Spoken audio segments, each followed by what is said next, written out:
Tommy, how you doing, Thank buddy? you. I'm doing great, man. Good, good. Thanks. Hey, guys, welcome to Encore Chat with Tom Posio. The guy is a seasoned player, which you just heard, and he has an unbelievably killer resume, and it's ranges for decades. So, but Tom, I really appreciate you came here, and I got some questions. My pleasure. Well, good. I'm glad. I'm so glad you came, and we know each other from time to time. Of course, we did. Yes, And over the years. over the years is right. Now, Tom, let me ask you something.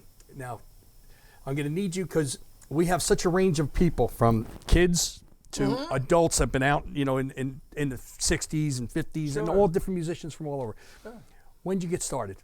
What was your age? And boy. Let's do the list, baby. Okay. Well, not to bore you with a long story, Okay. but I am the great-great-great-grandson of Robert Schumann, the composer. Really? My mother's Wow. name is Edna Schumann with 2 N's, and the family knows their lineage. So, Wow. when I was 5 years old, I would jump up on my mother's coffee table and belt out a song. Okay. So when I came home, I was 7 years old, and I came home from school, and I said, Mom, I just gotta take an instrument. She looked at my father, and she went, what else is What new? can you do? Yeah. So that's when I started in the school system. Okay. And very quickly, the school teacher in the school system sent me for private lessons. Okay. He told my parents, it was a very important thing. He said, he's advancing very quickly. I can't keep up. He needs to go to a place for private lessons. And that was, I always thank that man so much, because that was the most wonderful thing. As your students come in here, Right. have the same opportunity. They need the private guidance.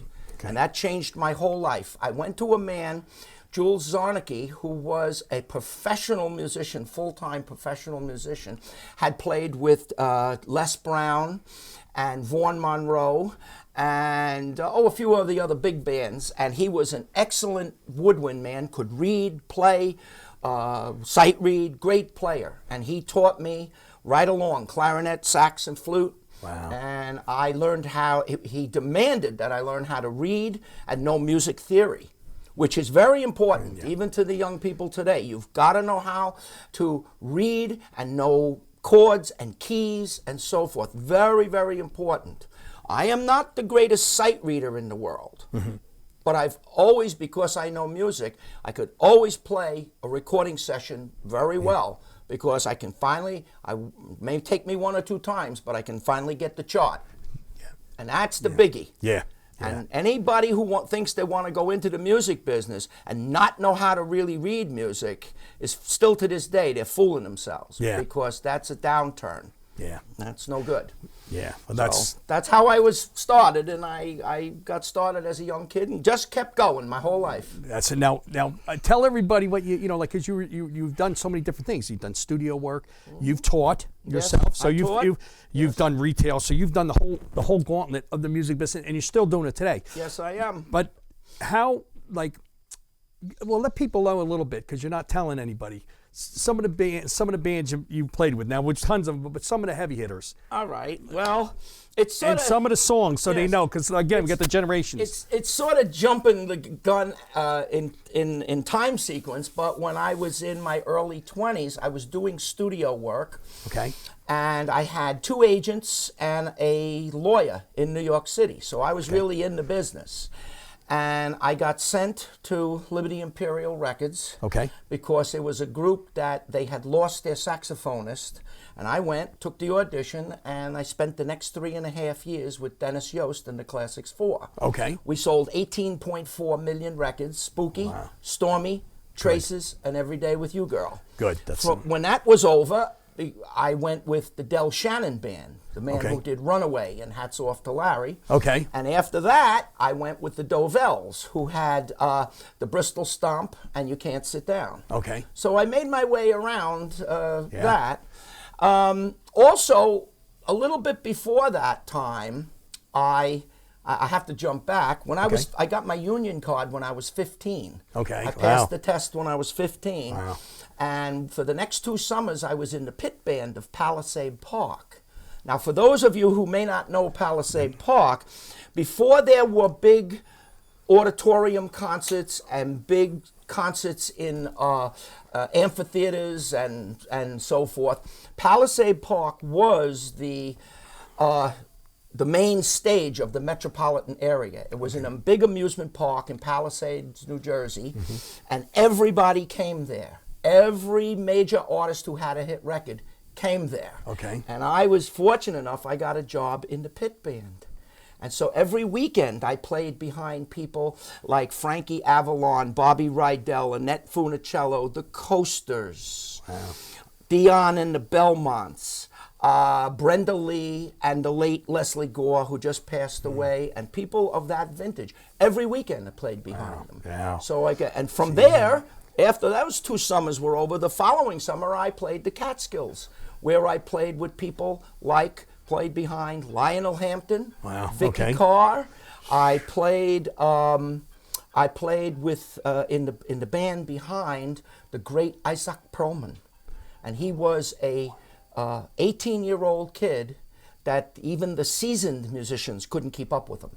He was phenomenal. But that's just my early years, right. And then from there I always played in. I came home to New Jersey after my days on the road with the Classics 4 and the Dovells and Del Shannon were over, and I've been fortunate to be in always a great group in New Jersey. I've always been with a very well-known good group in New Jersey and keep playing, and I'm still doing so to this day. Yeah. You can't tell the whole Tom Posio story, Pete, because it isn't over yet. No, it's not. And it'll still be living on. You know that, you know? I hope so. I hope I made some kind of mark. Oh, yeah, you did. You kidding? Yeah. Now, see, all this, from your playing ability, from learning to read and stuff, now how much... They got you to gigs, but as you were starting to play with the bands constantly all the time, like just your music theory and everything you learned just kicked in all the time. Like most important. Yeah, with everything. I got to be known as a quick study, as they call it in the business. Okay. If I would go with a new group or behind a new artist, I could get it very quick. But that wasn't by accident, and that wasn't by ear. Yeah. That was also because I understood what key they were in. And I understood what they were going to do, and I understood where the verse and the chorus and everything all fit together, and you understand those things. Let me tell you a quick little story while we're on that subject. Sure. My teacher, who I explained before, was a professional musician. He was a major player in the big band era. When he was teaching me, he said, because I wanted to be a professional musician. I was, I guess, 13, 14 years old. And one of the things that he said to me right away was, well, if you want to be that, he says, you not only have to know how to read, he says, but you need to be able to transpose. If you can play the song in G, you have to know how to play it in A or B flat. He says, because the key is always chosen for the vocalist. Gotcha. Not for the instrumentalist. It has to do with the vocalist's range. So, and I always think of him to this day, because to this day, when I'm on gigs or I'm doing a session, they change the key like that because of the vocalist. Yes. And you have to adapt your lines and adapt what you're going to play right to that key. In that key, yeah, sure. And if you are unable to do that, they will never bring you back in a studio again. That's right. That's not going to happen. Yeah, so that's where the kids need to take lessons. They need to study music theory. They need to really to learn and do it. Yeah. Yes. Yeah. No, you're 100% right on that, Tom. That's been my experience. Yep. Now, here's a question I'm going to bring to you because, again, you've going back again, guys. The resume is just killer. What he has. You went from, tape, ADAT, CD, to digital. Now, you've done the whole gauntlet when music was at its peak, when it was kicking, everybody's playing. Yeah. And even fast forward now to the internet. Now, what's your opinion as a musician, the good and bad on the internet, as far as how do you feel? Does it hurt you? Does it help you? In the sense where, kids can flick a song and say, geez, I want to learn that, 50 Ways to Your Lover by Paul Simon, just say, for example. And they can see somebody trying to play it, but they don't know the music end. Like, what's your opinion? Right. What's your opinion on the whole? As you indicated, it has good points and bad points. From a professional's viewpoint, it helps us in some sense. We can communicate, other musicians from a distance away, we can communicate with each other. We can set arrangements, we can set keys, we can do all that via the internet. We can also ship each other the sheet music, we can do all of that. That's good. However, I think some of the online lessons that they put out are too oversimplified, and I'm not sure that's should be the only teacher for a young student. I don't think so. Okay. As far as the internet from a professional's point of view, I think we were talking before, a few years ago I was with a studio band called Post-War Baby Band, and there is, to this day, an album out by them on iTunes. Okay. It's called Sailin' Again. Okay. And unlike years ago where you would have to get a record company to press vinyl, right, this has been released on iTunes, and there is one song in it called I Want a Job in the Jimmy Buffett Band that has made thousands of downloads because obviously because of the title. Right. And we have done okay with it. We've done well with it, and there's an advantage that would have never happened before in days gone by. Okay, gotcha. I often remind people when we talk about record sales of the old days, the Classics 4 sold this many records, and Del Shannon sold that many records, and the Dovells. These were vinyl records. Yes. People had to get in their car, drive down to the record store and buy it. There was no download. It's a very different. Yeah. So today, when an artist sells 500,000 or 1 million, the major record companies are not even looking at them yet. Wow. It takes a lot to get their attention because you can get a lot of sales on the internet very quickly if you're in the right genre. Yeah, where they know you. Sure. So it's kind of it's good and bad, you know. Yeah. Well, and Tom, one final question I want to ask you, and if you could say to anybody out there, people that are thinking of taking lessons, never taking lessons. I'm very glad, Pete, that you asked me about music education because I have recently read, and this is very important, and it's not really a new study, it's been repeated several times. They know that when a child studies music, legitimately studies music, it increases their comprehension and their ability to study academic subjects. However, that really isn't a new finding. That was already a known thing back in the 1880s, and the families that could afford it would always give their children piano lessons and music lessons. It was well known. But now we have such institutions as Columbia and Harvard and that have done legitimate studies on it, and they again reiterate this. So it's even important for the child who is not going to become a professional musician or a musician at all, but just to have an exposure to it for their own academics. As some of my musician friends say, Tom, you can't really give your whole resume because it's a book. Yeah. It's become too much. But I'll just give you some little highlights from things. Back in the late 70s, when the Four Seasons thought their career was over, Nick Massey, one of the Four Seasons, opened a recording studio in West Orange. Okay. And I was one of his encore musicians, which was a lot of fun to play with, and a lot of famous people.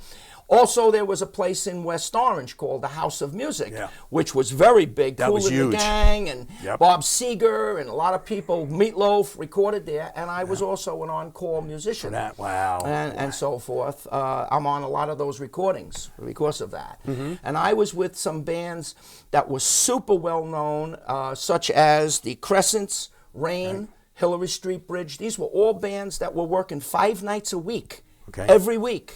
All the time. Wow. Yeah. It was a different time. It was very, very busy. We were very, very busy. Weekends we were also doing what they call double headers, an afternoon wedding and a nighttime in the club. Oh yeah, we did plenty of that. And I also had the privilege of being in 2 movies. The most famous of which is the Amityville Horror. Oh yeah. #1, the first movie. And I am on the soundtrack, throughout the soundtrack, and I even have a solo during the wedding scene. And that soundtrack was one of the 4 nominees for a Emmy for that year. Wow. For the music soundtrack. But we didn't get it, but we were one of the Well, at nominees. least you were nominated, yeah. You know, and I was wow. always very proud of that. I also got asked to be in the movie, so I'm an extra in the movie. Oh, are you? Yeah, I'm in the crowd dancing and so forth. So yeah, That's I got great. to be in the Boy, movie. you do a everything. little bit. You I do tried a little bit, yeah. In the 80s, I was with a group called the Jitters, and the Jitters went on to have one hit record called All the Girls Want to Look Like Brooke Shields. And being, by that time, a little older than the rest of the guys in the band, I said, legally speaking, let's run this past Brooke, make sure she's okay with it. She loved it so much, she did a voiceover for it. Oh, wow. Okay. She did a voiceover for it, she for the radio station, and on we went. On the strength of that, we became the opening act for the Ramones. Okay, wow. And we played that whole underground circuit, CBGB's Yeah. and Down Under and the Village Gate and Jeez. everything. We were very big in New York. Wow. And it was a group that came and went, you know. And then in recent years, I'll just talk about some recent years in the 90s and up till now. I was with a very famous oldies act, two of them as a matter of fact. One is Joel Katz and Twilight, and they were very big. Joel also ran a recording studio, and a lot of the biggest famous recording artists used to use his studio. So because of that, I was privileged to be on two records with the late Johnny Maestro. Wow. And so Brooklyn forth. Bridge, yeah, the baby. Brooklyn Yeah. Bridge and all of that. So it's wonderful. I'm actually on his classic All I Want for Christmas Is You. There's a sax solo on there, that's me. And at any rate, also I was with a group called 45 RPM, Okay. which was a group that was together for 22 years. I was with them for 10, Okay. and they had thousands of people following them, so they would fill any place they played Yeah, every so night. it was, And yeah. it was a real great time, and that was a good time. And I've played with the Cameos, which are a very famous group statewide. Yes. Matter of fact, with the Cameos, I played the PNC Art Center and the PAC Center to thousands of people. And so forth over the years. And presently I'm with a group called Tapestry, which is a wonderful group, great musicians, excellent musicians that all read and write. They're all good, and the music is excellent. And we do some classic rock, but we also do brand new stuff because we play weddings and so forth. Oh, okay. So we do things like Katy Perry's Raw. We do It's All About the Bass. We do Shake It Off and Trouble by Taylor Swift. We do a whole lot of new stuff. You got to open the book for everything. Brand new stuff. Got to open the yes. book for everything. So I'm, as I say, I'm still playing actively, and I have no intention of retiring anytime soon. This is what makes you feel young again, doesn't it, Tom? Keeps me right up to par. My nutritionist, my chiropractor, and my music keep me right in good shape. That's the what you story. Oh, Tommy, you're the best, man. Thank you so much, Thanks buddy. for having me, Thank Pete. you. Thank you so much, Tommy. Thanks for having and guys, we'll see you. We'll see you. We might do a two-part on this one because there's so much history here, and it's really, really check them out. Okay, we'll see you. Thank you from Encore Chat.